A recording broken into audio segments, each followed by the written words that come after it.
ఇక్కడ వచ్చేసి ఇదైతే బిర్యానీ చేద్దామని పెట్టుకున్నానండి.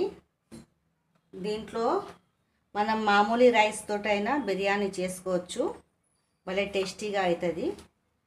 చికెన్ బిర్యానీ కుక్కర్లో మామూలు రైస్ తోటి మంచిగా చేసుకోవచ్చండి. చూడండి ఎలా చేస్తానో. దీనికి మనకు రుచికి సరిపోయేంత కారం వేసుకోవాలా.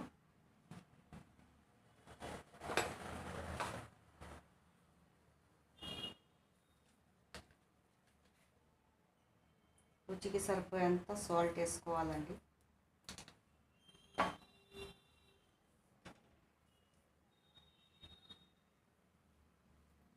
పసుపు వేసుకోవాలి.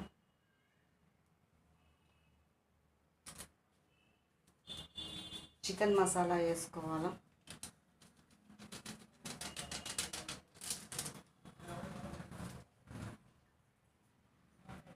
తర్వాత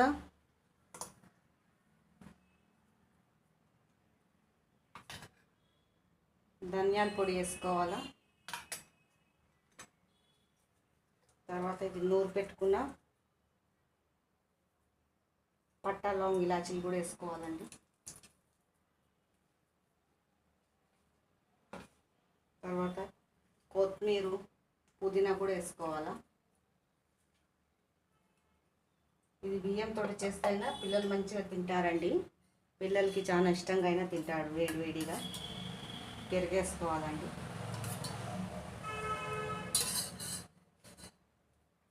ఇది బాగా కలుపుకోవాలి.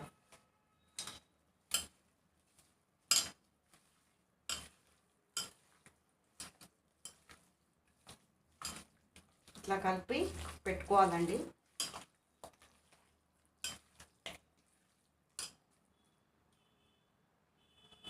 ఇది ఒక అరగంట నాననియాల.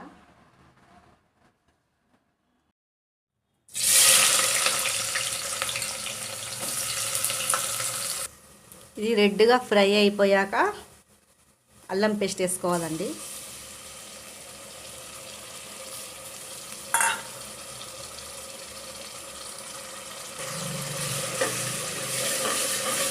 అల్లం పేస్ట్ వేసుకొని జరసేపు పెట్టినాక తర్వాత ఈ కలిపి పెట్టుకున్న చికెన్ వేసుకోవాలి.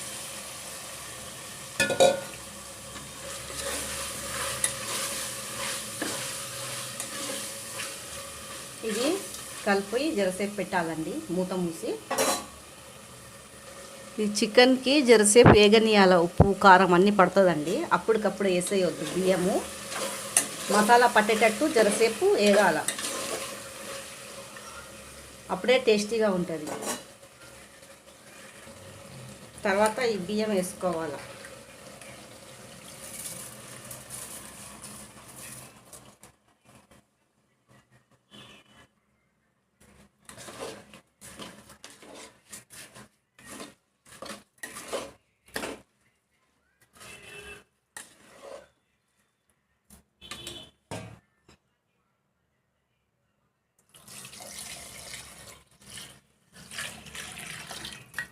మనం ఎంత బియ్యం పోసుకున్నామో కొలతతోటి పోసుకోవాలండి. ఎక్కువ పోసుకోవద్దు.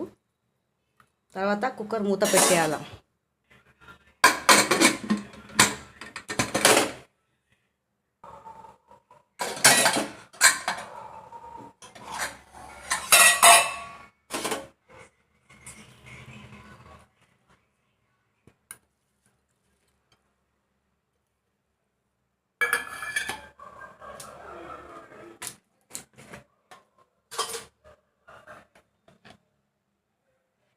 పైనుంచి నెయ్యి వేసుకోవాలండి. ఇది చాలా బాగా టేస్టీగా అవుతుంది. ఈ వీడియో మీకు నచ్చినట్లయితే లైక్ సబ్స్క్రైబ్ చేసుకోండి.